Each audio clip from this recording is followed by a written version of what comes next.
Vaxtınız xeyirli olsun. Bugün keçirilən sınav imtahanının 18 yanvar 2026-cı ildə keçirilən sınav imtahanının informatika suallarının izahına baxaq. Birinci sual belə idi. Doğru fail adı deyil, Windows 11-dən və ondan gələn sualdır. Baxın, burada cavabımız olacaq John. Niyə? Baxın, bəzi sözlər var. Məsələn, John idi, Common 0-dan 9-a olan versiyası idi, LPT-nin 0-dan 9-a olan versiyası, PRN-ın sadəcə özü qadağan idi. Amma John'un hər hansı yanında 0-dan 9-a bir rəqəm olarsa bu olardı. Common sadəcə özü olardı, amma 0-dan 9-a olmaz. LPT-nin də sadəcə özü olardı, yanında rəqəm olmaz. Pıranı isə əksinə yanında rəqəm olardı, amma özü olmaz.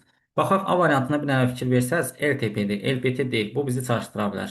B variantında heç bir problem görmürük. D variantında pırını var, lakin bu genişlənmə hissəsindədir. Bizim failimizin qadağan olma məsələsi ad hissəsində olur. Yəni genişlənmə ilə bizim heç bir əlaqəmiz yoxdur. Y variantına baxaq. John'un dedik ki, yanında rəqəm olarsa olar. Ona görə bu cavab düzgün cavab olmaz. Cavab olur B variantı.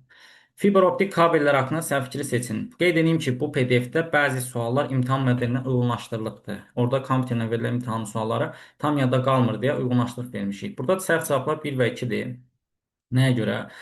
Deməli, qorunması zəifdir. Bu əslində mübahisəli məsələdir. Belə deyək, fiber optik kabellərdə zəiflik və yaxud da ki, zəif olmaması ilə bağlı məsələlər. Bunu bir çox kitablar yazmır. İki növ mövcuddur. Ekranlaşmış, ekranlaşmamış. Bu da fiber optik kabellərə aid olmayan bir şeydir. Qalanı 0.5 həcmindədir. Bəli, bu uyğun gəlir. 3 olan yerləri çıxsaq, optik kabellərdə ötürülmə işıq siqnalları həyata keçirir. Doğru fikirdir və bizim cavabımız qalır A variantı. 23-cü suala baxaq. Aksiya isə aid olan bir cədvəldə bizə uyğunluğu tapmaq istəyir. Sorğumuz belədir. Bu sualda imtahan modelinə uyğunlaşdırılıbdır. Baxaq. Riyaziyyatı coğrafiyasından kiçik olsun deyir. Bax, coğrafiya, riyaziyyat. Yəni coğrafiyası böyük olsun deyir. Baxaq. Coğrafiyası böyük olanlar bunlardır. Yəni 1 və 3-dür. İndi bunu kəsişdirəcəyik. And not veribdir. Baxın, mötərizənin içini əvvəlcə həll etsək, riyaziyyat ədəbiyyatından böyüyünü istəyir. Mötərizənin içindən. 1 və 5-ə, bir daha doğrusu 1-4 aralığından baxaq bunlara. 65 45-dən böyükdür, yəni bu şərt ödənir. 45 43-dən böyükdür, bu şərt də ödənir. 38 85-dən 51 54-dən böyük olmadığı üçün bunlar ödənmir. Mötərizənin içində cavab çıxır 1 2. Və not var deyə not tamamilə əksini götürürük biz bunun. 1 2-ni yox, 3 4 5-i götürürük. Və buradan kəsişən kəmiyyətimiz olmuş olur 3. Və baxırıq, buradan 3-ü götürəndən sonra or, yəni birləşdirəcəyik. Mötərizənin içərisində coğrafiyası informatikasından böyük olanı soruşur. 85 ilə 84-ü müqayisə etsək, bəli, birinci şərt ödənər. 43 ilə 41-ə baxsaq, ikinci şərtimiz də ödənər. 49-la 36-ya baxsaq, üçüncü şərtimiz də ödənər. Amma dördüncü şərtimiz ödənməz. Deməli, mötərizənin içində 1, 2, 3 orderinə görə 1, 2, 3 cavabını verəcəyik burada. Burada bir dənə texniki səhvlik gedibdir. Buna üzr istəyirsiniz. Burada 4 yox, cavab 3 olacaq. İmtahanda 4 verilmişdi. Bu sual yenə deyirəm, xatırlanmaqla yazılan bir sualdır. Burada 1, 2, 3 olacaq cavablarda. Bunu düzəliş edərsiniz. Davam etsək. Davam etsək, mərtəbəlik takt tezliyi nəyə xassəsidir? Bu təbii ki, mikroprosesorun bir xassəsidir. Cavab olur C variantı.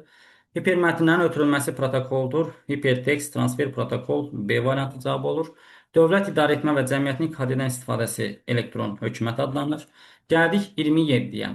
Maskalardır. Baxın, maskalarda biz necə tapacağıq? S-i verib, S-dən sonra 2 dənə sual işarəsi verib. Yəni S-dən sonra 2 dənə simvol olmalıdır. Çünki bilirik ki, sual bir dənə simvolla əvəz edir.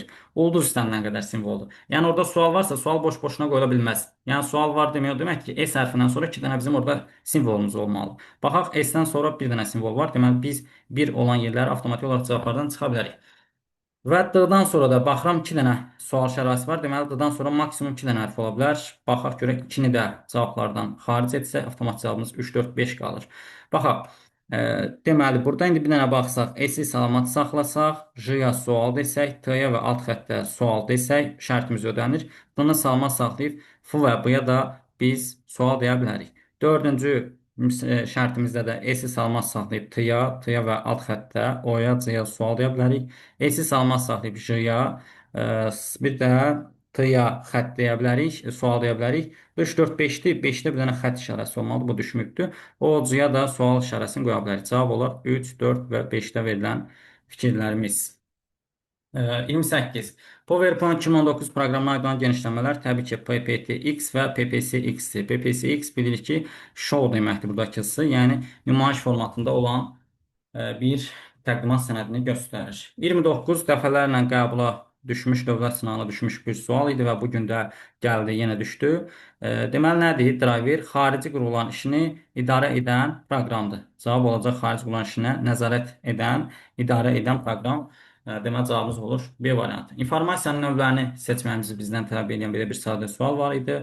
Mətn informasiyaları, səs informasiyaları, qrafik və ədədi informasiyalar olmaqla bir neçəyə yerinə bölünür. 2, 4, 5, 6 sualın cavabı D variantı olmuş olur.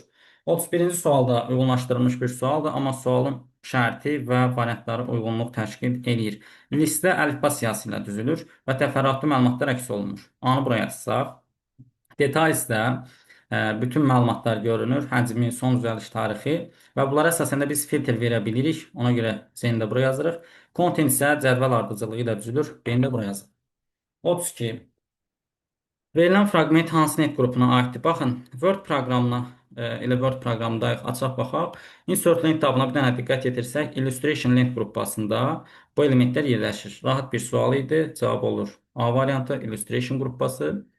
Növbəti sual print məsələsindən gəlibdir. Print məsələsində, baxın, diqqətlə baxsaz, burada 1-3-dür və şərtdə də tək səhifələr istəyir. Yəni, bu aralıqda 1-3 drop 10 aralığından biz tək səhifələr seçsək, yəni odd page'ləri seçsək, 1, 3, 5, 7 və 9-u qeyd etməliyik. Və bunları tapandan sonra 1, 2, 3, 4, 5 sayını 1 deyil, 1-ə bölərəm. Aşağıda da 1 page deyil, yenə 1-ə bölərəm, 5 düşər və kopya sayı olan 2-yə vuraram. Cavabım ümumilikdə qalar 10. Deməli, bu sualın cavabı olacaq 10. A simvolunun 16-lıq kodunu tapın. Baxın, əgər məndən kiçik A-nı veribdirsə, böyük A-nı tapmaq üçün ondan çıxaram 32-sini, tapıram böyük A-nı. Bir şərtlə ki, bu onluq say sistemində olsun. Şərt cavabımız. Əgər məndən balaca A-nı verib, böyük A-nı istəyirsə, ondan 20-sini tapıb, böyük A-nı tapıram 16-lıq say sistemində. Əksinə olsaydı, bax, məsələn, böyük A-nı versəydi, üstə 32-sini gələrdim, balaca A-nı tapardım 10-luq say sistemində. Böyük A-nı verib, kiçik A-nı sorsaydı, üstə 20-sini gələrdim, balaca A-nı tapardım 16-lıq say sistemində. Gəl görə indi burada şərtlərdən hansı ödənir? A-nın, böyük A-nın 16-lıqda kodunu istəyir. Burada parametrini yazmışam. Balaca A-dan 20 çıxmaq lazımdır. 16-lıq kodundan bu arada. Deməli, onda 61-dən çıxarsınız 20-sini, cavabınız elə 41 tapıb yazarsınız B variantını. Növbəti sualımıza nəzər salaq. Kompüter qrafikası ilə bağlı doğru fikirlər seçin. Belə deyək, bu qrafika ilə bağlı standart keçilən mövzudan biraz kənara gəlmiş bir mövzudur. Amma mahiyyət etibarilə rahatdır. Baxın, additiv təsvir, bəli, bu informatika bədii kitablı, elmi kitablarında da var. RGB və HSB rəng qrafikalarına uyğun gəlir. Additiv təsvirlərdə. Bir də poliqrafiyada SMYK-dan istifadə olunur. Bu ikisi qalan düzdür. Qalanlarında səhvlik var. Baxın, təhlükəsiz rəng paletası üçün 216 rəngə ehtiyac var. Burada görsən 1 ilə 5-dən 1024 birində 256 birində yazıb. Ona görə 1 və 5 olan yerləri variantlardan çıxsam, substraktiv təsvir də RGB-yə yox, ümumiyyətlə RGB additiv təsvirlərə uyğun olduğu üçün bu şərtimizdə səhv olacaq və doğru cavab olacaq B variantı 2 və 3-də verilən fikirlər. Deməli, simsiz vasitələrə biz baxsaq, simsiz şifrələmə vasitələri hansılar olacaq? Deməli, 2, web və VPA 2.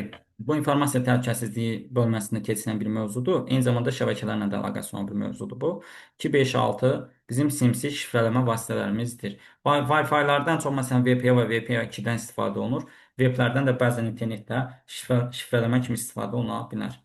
Slaytların nümayiş vaxtının tənzimlənməsi hansı təmrlə həyata keçirilir? Burada timing əmr vasitəsilədir A variantından. Baxın, PowerPoint proqramını gedib açıb baxası olsaq, PowerPoint proqramında deməli biz slideshow tabında timing əmri vasitəsilə nümayiş zamanı vaxtı tənzimləyirik ki, bir slayd haqqında, bir vərəq haqqında biz nə qədər danışa bilərik? Və yaxud da ki, hansı saniyə müddətdə, hansı intervalda danışa bilərik? Bu sualın mahiyyəti o idi, bizdən onu soruşurdu. Cavabımız olacaq timing qrupası. Hansı elementlər əlavə etdikdə konseptual tablar yaranır deyə belə bir sual verildi. Baxın, söhbət Excel proqramından gedir. Mən Excel proqramını əlavə etsəm, açsam, aktiv etsəm daha doğrusu. Baxın, insertdən picture əlavə edirəm. Yəni, yaddaşdan fərqi yoxdur, hansı bir şəkil əlavə edək, belə bir şəkil olsun. Bir dənə baxsaz, picture format açıldı. Deməli, biri 100%, bilirik ki, picture-dir. Shapes, yəni fiqur əlavə etsək. Baxın, fiquru əlavə etsəm, yerləşdirsəm, shape format da açılar. İndi orada yazıbdı ki, işçi vərəq əlavə edəndə. İşçi vərəqin əlavə edəndə niyə açılsın ki? İşçi vərəq elə bunun öz predmetidir. Və yaxud da ki, cədvəlin sətr və sütunlarını əlavə edəndə niyə əlavə bir tab açılsın ki? Bu məntiqlə yanaşıb, orada olan bəzi fikirlər çıxa bilər. Bax, məsələn, sətr deyir 4-də, 1-də də vərəq deyir. 1 4-ləri çıxarsam görək məndə nə cavabı alınacaq? Görürsüz, bunlar getdi. Qaldı 2 3 5 3 5 6. Baxın, deməli, picture, diaqram, 6-cı fikir verilməyibdir. Burada səhv düşübdür. Bir də shapes. 2, 3, 5 A variantı bizim cavabımız olar. Beləcə A variantını götürərik. VBIS deyil. VBIS-in obyekti deyil daha doğrusu. Baxın, VBIS-in obyekti məsələn table'lar saxlama işini həyata keçirir. Formuslar daxil etmə. Reportlar çap etmə. Bu arada reportlar düzəliş oluna bilmir. Artıq son mərhələ olduğu üçün redaktə etmək mümkün yoxdur burada. Queries-də axtarış və seçmə həyata keçirilir. Qalır bir dənə filtrlər. Filtr obyekt ola bilməz. Nəinki burada, nə də ki, digər proqramlarda. Filtrlər obyekt kimi götürə bilmərik. Viewlent tabından mümkündür. Baxın, Excel proqramından gəlmiş bu sualdır. Ümumiyyətlə, bu sınaqda Excel və Word-dən çoxlu suallar düşmüşdür. Yəni, hansı bölmələrdə zəifsizsə, onları təkrar edeyim, bir şey demirəm. Amma əsasən Excel və Word-də diqqətlə yanaşın. Bu sınaq onu göstərir ki, imtahan özündə də bunlardan suallar çox olacaq. İş kitabını gizlətmək, bəli. Baxın, gedirəm Excel proqramının özü dediyi view-sunu açıram. Buradan yazıbdır gizlət, hide əmri. Görürsünüz bu əmr. Bu əmr vasitəsilə işçi kitab gizlədilir. Və kitabın sayı 1 dənə olarsa, pəncərə bağlanmır. 2 dənə olarsa 1 bağlanır. Tutar ki, sən book 2-ni bağlamısan, book 1 aktiv qalacaq. Hide əmri vasitəsilə də gedib geri qaytarsan onu. Sonra orada var formulas barı gizlətmək, yəni düstur səthini gizlətmək. Görürsünüz, bura nə yazıb? Formulas bar gizlət. Grid line, tor xəttlərini gizlət. Heading, indi bu başlıqlar, sətirlər, sütunlardır. Bu orada verilməmişdir. Yəni, bu da düşsə mümkündür. Sonra hər hansı bir belə deyək, sətri, sütunu dondurmaq bu da mümkündür. İndi gedək görək bu dediklərimdən hansılar var. İş kitabını gizlətməyi gördük. Ümumiyyətlə, iş vərəqinə bağlı məsələlər 98-99% home tabından olur. Bunu yanınıza saxlayın. İş kitabını yadda saxlamaq xeyr. İş kitabını ümumiyyətlə yadda saxlamaq deməli save əmridir. O da fayl tabına yerləşir. Düstur səthini gizlətmək gördük. Tor xəttini gizlətməyi gördük. 1, 4, 5 cavab C variantı olur. Gəldik 41-ci suala. 41-ci sualda burada bərabər işarələr qoyulmuşdur. Aşağıda yazmışam ki, bərabər işarələri yəni qoyulubdur. Bərabər qoysam Excel-in avtomat hesablayıcıdır. Misalın forması alınmayacaq. Ona görə yazılmayıbdır. Başlayaq hesablamağa. Deyir ki, A1 vuraq B1, 3 vuraq 1, 3 alaq.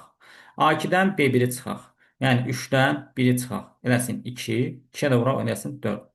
İndi B1 xanasını vuraq A2 plus B2. A2 ilə B2-nin cəminə baxsaq 3 ilə 4-ü cəm etsək 7. Bir də vursaq buradan da 7 cavabını taparıq. İndi C1-dən C1-in qiymətindən, yəni 7-dən çıxaram. A1 ilə B1-i toplayıb. A1 ilə B1-in cəmi eləyir 3, üstə gələk 1, 4. 2-yə də vuranda 8. Bir dənə üzr istəyirəm. Burada nəsə səhvlik var. Bir dənə onu mən aydınlaşdırım özüm. Deməli, bu neçənci sualımızdır? 41-ci sualımız. Deməli, orada C1 xanasında da yazır. C1 vuraq A2 plus B2. A2 B1-dir buranın qiyməti. B1 hesablayaq yenidən. Deməli, A1-i B1-ə vursaq, 3 vuraq B1, yəni 3-ü 1-ə vursaq, eləyir 3. A2-dən B2-ni B1-i çıxsaq, A2-nin qiyməti 3-dən 1-i çıxsaq, eləyər 2. 2 ilə 2-ə vursaq, 4 eləyər. Bura düzdür. İndi C1 xanasında yazılıbdır. C1 xanasında. B1 vuraq A2 plus B2.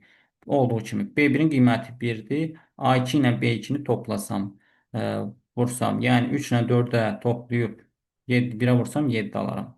İndi C2 xanasında da yazılıbdır ki, C1 çıxaq. A1 üstə gələk B1 bölək 2. Hə, burada səhvlik vuraq gedib. Bu böləkdir. Bölək 2-dir. İndi düzəlməcək. Bax, C1-in qiymətindən 7-dən çıxsam, A1 ilə B1-i toplayıb 3 ilə 1-i toplasam, eləyəcək 4. 4-ü də 2-yə bölsəm, eləyəcək 2 və 7-dən o 2-ni çıxsam, bu sualın cavabı qalacaq 5 olaraq. Sualın cavabı 5-dir. Aşağıdakı hansı üsul vasitələrlə mətni redaktə etmək mümkündür? Söhbət Word proqramından gedir. Mətni seçmək və klaviaturadan simvolları daxil etməklə. Print screen vasitəsilə redaktə etmək mümkün deyil. Screen look vasitəsilə də redaktə edilmir. Seçilmiş mətn fraqmenti üzərində backspace vursaq silinir. Silinmə də bir redaktə əmri hesab olunur. Sərlövhə üzərində icra etmək mümkündür, mümkün deyil deyə belə bir sual verir. Baxın, sual tam olaraq xatırlanmır deyə, burada tam olaraq sual daxil edilməyib. Bu sualların içərisinə wrap texti biz cavab olaraq götürəcəyik. Məsələn, biz indi header footerdan söhbət gedir. Də bax, tutaq ki, bu header footerumuzdur. Header footerda biz nə edə bilərik? Hər hansı bir mətni seçərik. Hər hansı bir mətni qalın yaza bilərik. Bold əmri. 2 ola bilər. Baxın, qalın yazılıbdır zaten buradakı. Text alignment qrupbasından gedirik. Alignment qrupbasından. Yəni bunu nizamlaya bilərik müxtəlif istiqamətlərdə. Bu da mümkündür. Yəni mətn istiqamətini paraqraf qrupbası vasitəsilə müxtəlif sağa, sola çəkmək mümkündür. Ümumiyyətlə bir dənə yadınızda saxlayın ki, header footer bölməsinə fiqurdan başqa hər şey əlavə etmək olar. Bir dənə burada doğru cavab kimi, yəni mümkün olmayan cavab kimi 3-ü götürürük. Format shapes. Bir də fiqurların formatlaşdırılması olmadığına görə 1 və 3-ü bu sualda doğru cavab kimi götürürük. 1 və 3. 44. Alqoritm icrasından sonra x dəyişəninin qiymətini tap. X-in qiyməti 2-dirsə, 2 vuraq 2 4 eləyəcək. X-in təzə qiyməti 4. 4 vuraq 4 vuraq 4 bizə 64 cavabını verər. Kompüter arxitekturasına görə uyğunlaşdıraq. Hesab məntiqi imkanlarına aid olar əmrlər sistemi və işləmə sürəti. Aparat vasitələrinin yaddaşın təşkili aid olar. Proqram vasitələrinə də əməliyyat sistemləri və proqramlaşdırma dilləri aid olar. 1 AB, 2C, 3D, Y olar.